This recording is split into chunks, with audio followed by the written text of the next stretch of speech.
లక్కీగా అది ఇంకొకటేంటంటే, వాళ్ళు హ్యాపీగా ఫీల్ అయింది. నేను ఓకే అని ఫిక్స్ అయిపోయింది. నాకు ఇమ్మీడియేట్‌గా భీమిలి పడింది. హ్మ్. భీమిలి కబడ్డీ జట్టు. అదొక ఫుల్ లెంత్ రోల్. అదొక వండర్‌ఫుల్ ఎక్స్‌పీరియన్స్. అక్కడితోటి ఇంక ఇమ్మీడియేట్‌గా ఓకేలే ఈడేదో ఓకే. అంటే ఎంత ఇమ్మీడియేట్‌గా రోలొచ్చినప్పటికి కూడా మీకేంటంటే ఇప్పుడు 'జోష్' ఒక క్యారెక్టర్ ప్లే చేసి, హ్మ్. ఆ 'జోష్' నుంచి ఆ సినిమా రిలీజ్ అయ్యి, ఆ హ్మ్. హ్మ్. సినిమాతో మీకు ఒక గుర్తింపొచ్చి ఓకే. హ్మ్. పలానా సినిమా 'జోష్' అనే సినిమాలో హ్మ్. 'శివ' కనపడ్డాడు అనే ఒక హ్మ్. గుర్తింపొచ్చి, దాని నుంచి 'భీములు కబడ్డీ జట్టు' అనేది రావాలి.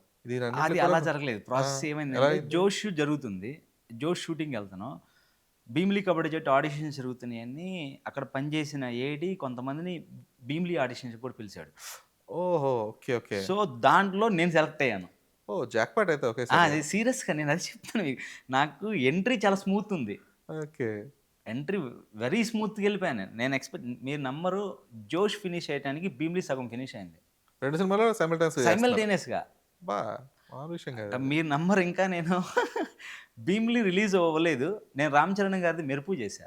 ఆ! 'మెరుపులో' సూపర్ రోల్ చేశా నేను. సూపర్ గుడ్డోళ్ళే. ఓహ్! 'మెరుపు' సినిమా కూడా ఆగిపోయిందది. ఆగిపోయింది. ఓకే. ఓకే. సూపర్ గుడ్డోళ్ళే. దాంట్లో అంటే ఆ సినిమా ఆగిపోయింది కాబట్టి నేను చెప్పొచ్చు అనుకుంటున్నాను. అది. ఐ ఆ! హోప్ రివీల్ చేయొచ్చని. అది ఫుట్‌బాల్ బేస్డ్.